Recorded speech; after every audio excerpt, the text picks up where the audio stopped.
Oh, good morning. Mama V, how are you? Good morning, Ron, Great. and I'm good. How are you? Chalade. Nice. We have to do the newspapers. Absolutely. I'm going to review the Daily Graphic newspaper, the Daily Statesman, the Ghanaian Times, and the Final newspaper. And the publisher, Will if you you can. the publisher to it for me? Okay. And Roland would say he will do the rest. So Yes. let's just start off with the Daily Graphic newspaper, where here's what's on the front page. 78% of promises delivered, according to the Vice President, Dr. Mahamadou Bawumia, who said Nana Akufo-Addo's administration has kept faith with Ghanaians, with all indications pointing to a country on the rise. With about 10 months left for the government to end its 4-year mandate, the Vice President said the administration had delivered on 78% of the 388 promises it made during the 2016 electioneering. This all came out of that town hall held in Kumasi yesterday. A lot more details in the paper this morning. Also, only 1% of informal workforce on pension scheme. That's according to the Pensions Authority. And then trigger happy policeman referred to psychiatric hospital, all on page 16. First, the CEO of the National Pensions Regulatory Authority has called for a deliberate national program that will help change the mindset of the people towards investment, especially pension. He said although workers in the informal sector constituted 85% of the country's workforce, only 1% of them had registered on one pension scheme or another, a situation it described as unacceptable. And then this policeman, he's been referred to the psychiatric hospital after he had gone berserk and in the process fired shots at a man while on guard duties at the residence of Mr. Boachie Jakom, a former Minister of Energy at the Ashoman Estate. The policeman, identified as Lance Corporal Peter Hammond Akosa of the National Protection Unit of the Ghana Police Service, is said to have been behaving abnormally when he reported for duty last Sunday, February 9. The victim, who sustained gunshot wounds on his back, was first rushed to the community hospital at Ashoman, but was transferred to the Kolebu Teaching Hospital, where he's said to be responding to treatment. They tell you about the shooting, the scene, but they've referred Lance Corporal Peter Hammond Akosa to the psychiatric hospital for examination. Yeah. All right, let's see the center spread of the paper. President says government plans affordable credit facility for farmers. Also collaborate to eliminate child labor in mining sector. That's the International Labour Organization calling for stronger collaboration among governments, ministries, regulatory bodies, and key stakeholders to eliminate child labor from the mining sector. That's urgent. Also, 15th Exclusive Economic Zone course takes off on the back page. Educational institutions must have safety officers. That's an advice by the Ghana Fire Service. Must have safety officers. Also, Zongo Fund rolls out development projects, but this story is very important. So far, about 4 senior high schools have been hit with fire outbreaks. Okay, so it's coming on the back of all the fire incidents. I remember the Accra Academy one. So the Ghana Fire Service has called on educational institutions to recruit safety officers who will ensure that facilities in the schools are safe from fire outbreaks. That, according to the service, would help reduce the increasing occurrences of fire outbreaks in schools in the country. Well, so far, 2 fire outbreaks: Bupe Senior High School, St. Charles Boys Senior High School, both in the northern region, Opong Memorial Senior High School in the Ashanti region, and then Accra Academy, I think 2 at Accra Academy. So that's why this advice is coming. Schools absolutely need fire safety officers. Let's do the Finder newspaper. Front page of the Finder also has same headline, if you like: 78% of NPP's promises delivered, over 300 promises delivered, according to the Vice President. Special credit facility for agribusiness in the offing. That's according to President Akufo-Addo. Depositors of savings and loans, microfinance schemes to receive payments. Meanwhile, customers of Men's Gold haven't really heard anything concrete. They still want to demonstrate. They still want their monies back. They've been in the news. They were in the AM news just this morning. They want to present a petition to the seats of government. Men's Gold customers granted bail. Okay, there you have it. So this is related. Yesterday, some people were picked up again, just like it happened when they marched to the CEO's house not too long ago. Let's do the Ghanaian Times newspaper now. Front page of the Times. All depositors of collapsed banks will be paid. Farmer jailed 20 years for impregnating stepdaughter. Government to offer credit facilities to farmers, agri-businesses. At the town hall meeting in Kumasi, we've put economy on growth path, says Vice President as he touts government's achievement in 3 years. And then on the back page of the paper, 64 experts hold discussion in Kumasi on food security in Africa. SCMA, and that's the Physical Planning Department of the 2nd Takoradi Metropolitan Assembly, begins implementation of digital property address. To the Daily Statesman, front page. Rebecca Foundation rolls out more initiatives for girls. Police investigate 6 Chinese nationals for allegedly assaulting employees. We're delivering. Baumia wonders what Mahama seeks a comeback to do. Government is tackling problem of credit to agriculture, says President Akufo-Addo. And the publisher, the new publisher, front page. Banta Mahene wants insecurity in Ashanti region addressed. UK visas for Kotoko Hearts funds. Ghana is on course. Government has stabilized economic ship. Men's Gold customer storm Jubilee House to demand money from presidents. Evacuates Ghanaian student in Wuhan in 3 days, according to the minority. So Samuel Okujeto Ablakwa, who addressed the media yesterday with this ultimatum. And then after the 3 days, what? Well, he says they will organize another press briefing and tell us what the way forward will be. We wait to see. This 3 days ends on Friday, by the way. Yeah. Minority giving ultimatum. Yeah.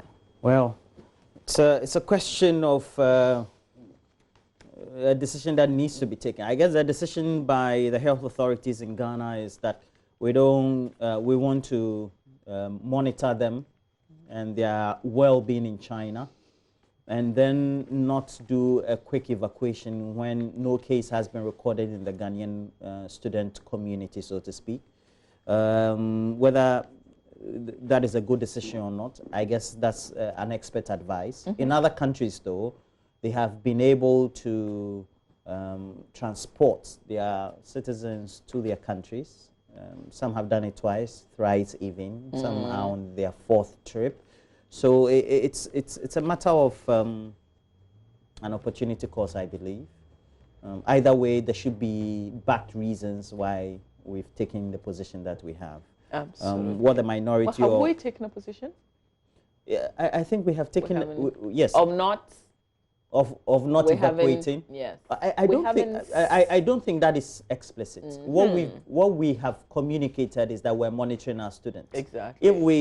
If we decide to interpret that to mean that as a state our government says that we're not evacuating, that's a personal opinion. But I think the post-train is that, look, so far at the epicenter where the cases have had started, we have students there, we've monitored them within that community, they are okay, and so we're keeping in touch with our embassy to make sure I've heard some of the students that goes on. I've heard some of the students explain the kind of conditions that they are in. I mean, it's scary, like you are in the center of it all. Okay. And people are staying indoors.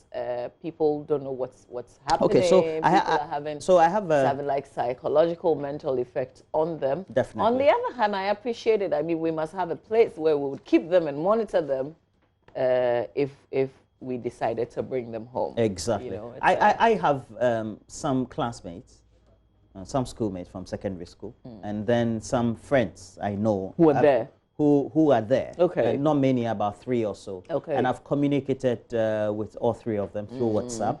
And I think maybe because they are more matured, so they are handling it better. Okay. But do they want to be there or they want to come back home?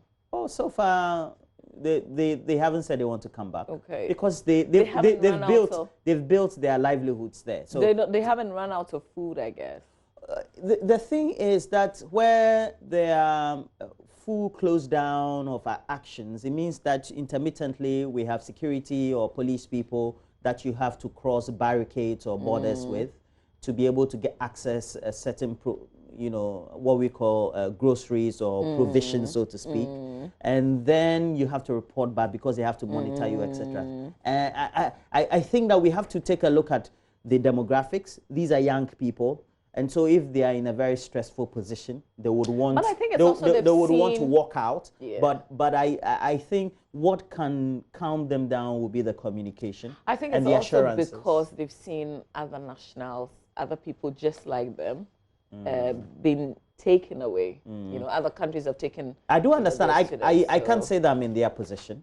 But nobody can. But if you ask me, Ghana, because even if you ask me, Ghana, based on how we've been able to deal with such situations in the past, are we ready to be able to properly take care of 300 and a little over of people or students that we are bringing back to Ghana and quarantine them between 14 and then 21 days? I get it. That is. I get it. Yeah, because especially we just had when we had the an last emergency Thursday, Kolebu and then we had one of them was allowed to go and buy food. Yeah, we were just panicking all over the would place. Bring I the mean, results. it didn't give anybody comfort at all. I get it. So, well, we'll see. I mean, there are people who know way better than you and I, so we'll see the kind of decision that will be taken going forward. I don't think the way we've dealt with it is so bad, but you know, sometimes the SOS messages being sent by the students through either WhatsApp audios and their texts, etc. And then the way the media also seem to be accentuating that in communication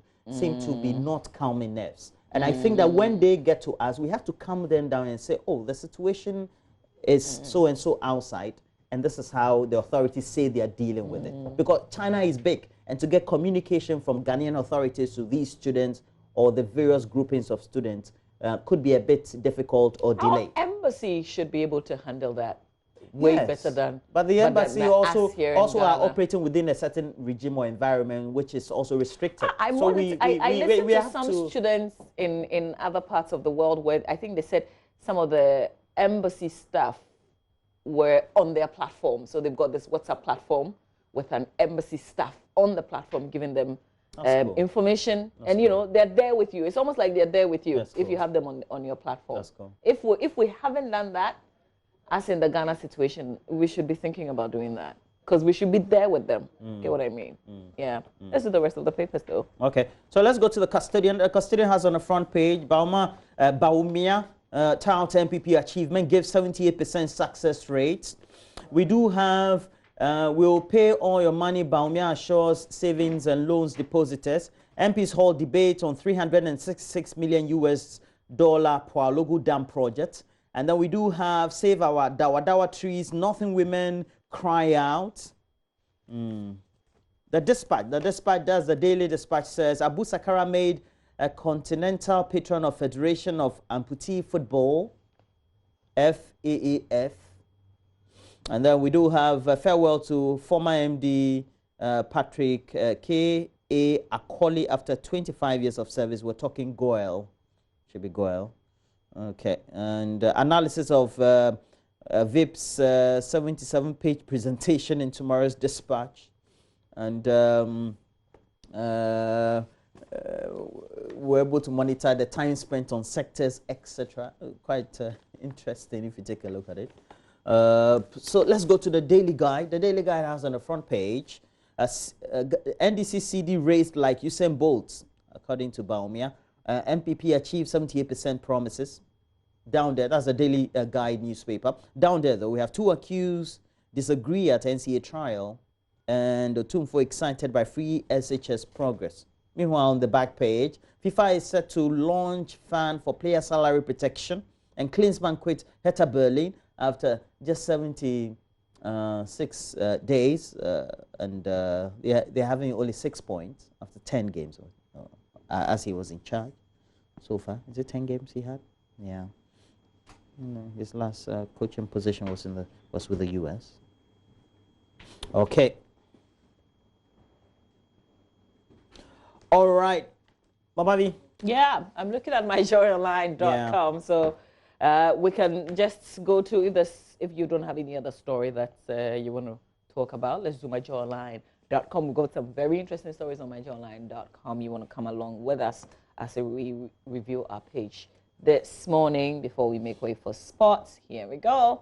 Over sample for Boahen's trial adjourned to February 19.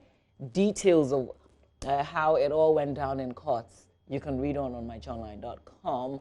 On the government dismisses minorities' claim of abandoning students in China. This is exactly the conversation that we're having a while ago, related to the coronavirus and the students, particularly in Wuhan. NCA orders shutdown of Radio Tong in Sogakope. I was checking out the details of this. The shutdown is on the grounds of national security and in the public interest.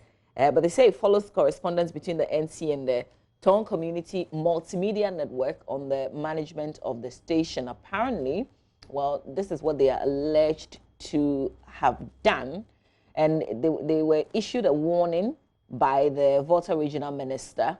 And they mentioned particularly, so the warning was to other radio stations in the region, but particularly to Radio Tong, to desist from championing separatist activities or risk being held answerable to applicable offenses. And according to sources in the story, the decision to arrest Mr. Zotto was taken after a District Security Council meeting convened to consider contents of radio program recordings available on social media said to have been made by Mr. Zotto on January 13, which allegedly bordered on security matters and sought to incite the public to engage in violent acts. So the rest of the story, if you're interested, you can read on myjoyonline.com. Also on the page this morning, second cycle tertiary institutions to be provided with free Wi-Fi. Some selected senior high schools and tertiary institutions are to be provided with free Wi-Fi services, according to the Vice President. Yeah. Well, senior secondaries, they're not supposed to be using phones, right? No, just someone. But it's under control situations. Okay, well, so for example, the laboratory could use Wi-Fi. There are some schools doing the Ghana Education Service, not all schools, and because they said now they should be open. For example, some schools I know they have it in a controlled environment, so they let the children access. All right. Okay. Now this other story. I don't know whether we can spread that beyond up to almost. Boss security man dragged to court for accusing fisheries minister of having extramarital affair. Now, that's some kind of story. So an Accra Circuit Court has granted a 30,000 Ghana cedis bail with 3 sureties to a security man who allegedly verbally abused the fisheries minister Elizabeth Afolikwe, who is also the member of parliament for Krowo constituency. This is what the man is alleged to have said. There's a quote in the story. You have been having sex with another man, notwithstanding that you're married, on quotes. Shadrach McPog pleaded not guilty to offensive conduct with the intent to provoke breach of the peace or by which a breach of the peace is likely to be occasioned. He'll make his next appearance on March 4. Very interesting. Well, is it interesting or revealing or whatever the word is? All right. We'll see how that goes. He has to prove. He has to give evidence. Wait, he's been dragged to court for what offense? Is it defaming? It didn't say. They said breach peace? Offensive conduct, and yes. For spewing disparaging remarks? Am I Ghana police or I'm the prosecutor? No, it's just, I know when it comes.